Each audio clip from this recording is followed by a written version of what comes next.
Hello बच्चों, क्या हाल चाल। आज हम न्यूटन का प्रथम नियम पढ़ेंगे। और न्यूटन के प्रथम नियम पढ़ने से पहले मैं आपको पहले के वीडियो में जड़त्व का नियम भी बता चुका हूँ। और जड़त्व का नियम ही न्यूटन का प्रथम नियम होता है। देखो, न्यूटन का प्रथम नियम, न्यूटन का प्रथम नियम, न्यूटन का प्रथम नियम यानी कि कोई वस्तु जब स्थिर अवस्था में है तो वो स्थिर रहना चाहती है। जब कोई वस्तु गति अवस्था में है तो गति अवस्था में रहना चाहती है, जब तक उस पर कोई बाह्य बल कार्य ना करे। उसे क्या कहते हैं? न्यूटन का प्रथम नियम कहते हैं। देखो, जब कोई वस्तु स्थिर अवस्था में है यानी कि स्थिर है तो स्थिर अवस्था में रहना चाहती है, स्थिर अवस्था में। और गति अवस्था में है तो गति अवस्था में रहना चाहती है, जब तक उस पे कोई बाह्य बल न लगाया जाए। उसे ही न्यूटन का प्रथम नियम कहते हैं। अब देखो, न्यूटन का जो प्रथम नियम क्या कहलाता है? वही जड़त्व का नियम होता है। क्या होता है बेटा? जड़त्व का नियम कहते हैं। न्यूटन के प्रथम नियम को किसका कहते हैं? जड़त्व का नियम कहते हैं। और जड़त्व के नियम का एग्जाम्पल मैंने आपको पहले ही बता दिया है। कौन कौन सा है? जैसे मैंने बस के बारे में बताया था आपको, यानी कि आप बस में बैठते हो तो आगे की ओर पीछे की ओर गिर जाते हो। और एक कंबल वाला उदाहरण दिया था मैंने, कंबल और धूल के कणों का। वह जो जड़त्व का नियम यानी जड़त्व का नियम बताया था, उसके बारे में मैंने आपको पहले वाले वीडियो में बता दिया है, तो आप उससे लर्न कर सकते हो, पढ़ सकते हो। ठीक है, वही क्या होता है? न्यूटन का प्रथम नियम कहलाता है। अब देखो, न्यूटन के द्वितीय नियम की बात करते हैं। द्वितीय नियम को पढ़ने से पहले हम संवेग के बारे में जानना चाहते हैं। संवेग क्या होता है? संवेग होता है संहति इंटू वेग। अब ये संहति क्या होता है? यह होता है द्रव्यमान।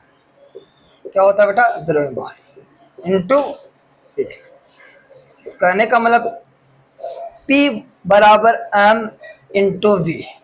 डेफिनेशन की बात करते हैं तो डेफिनेशन आप खुद लिख सकते हो। द्रव्यमान और वेग के गुणनफल को संवेग कहते हैं।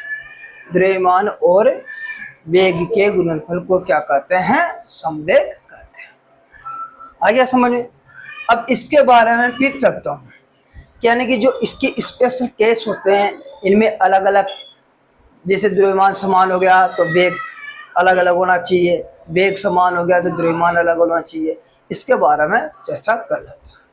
देखो, स्पेशल केस के अंदर जब द्रव्यमान समान हो और वेग भिन्न भिन्न, द्रव्यमान समान और वेग भिन्न भिन्न। अब द्रव्यमान समान होगा और वेग भिन्न भिन्न होगा तो मैं लेता हूं P। संवेग का सूत्र आपको मैंने बता दिया, m P बराबर m v1। क्यों? क्योंकि हमें द्रव्यमान समान रखना है। आगे देखो, इसको देता हूं P1, इसके इधर P2। m द्रव्यमान समान है और V2 भिन्न भिन्न होना चाहिए, वेग भिन्न भिन्न। तो इन दोनों को मैं क्या करता हूँ? अनुपात में लिख देता हूँ। m v1 m v2। यहां से बेटा ये कट चुका है, v1 और v2। तो तुम्हारे पास किसके प्रोपोर्शनल आया? P प्रोपोर्शनल किसके है? वेग के। P प्रोपोर्शनल किसके हैं? वेग के। अब देखो, दूसरी कंडीशन की बात करते हैं। यानी कि दूसरी कंडीशन में क्या होगा? द्रव्यमान तो भिन्न भिन्न होगा और वेग क्या होगा? समान होगा। देखो,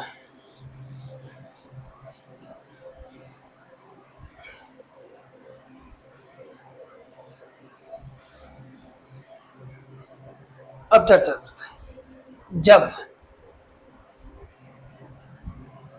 जब वेग समान और द्रव्यमान, दो पिंड है जिनका वेग तो समान है और द्रव्यमान क्या है, भिन्न भिन्न।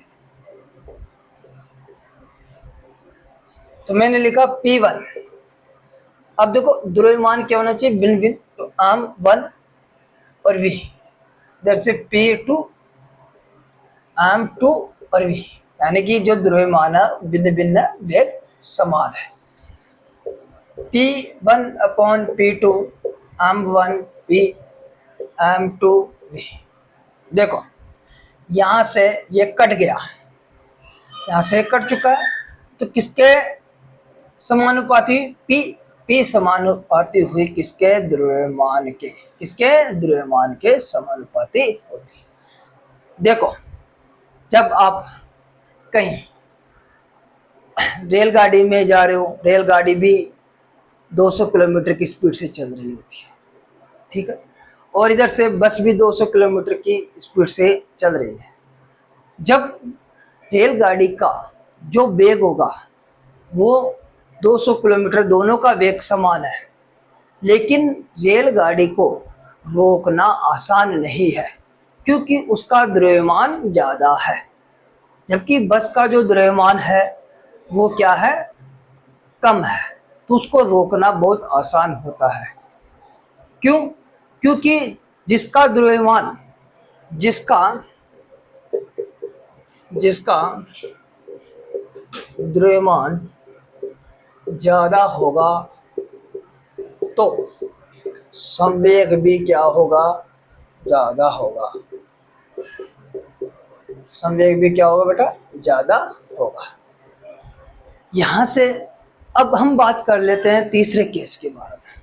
तीसरे केस में क्या होगा, थर्ड केस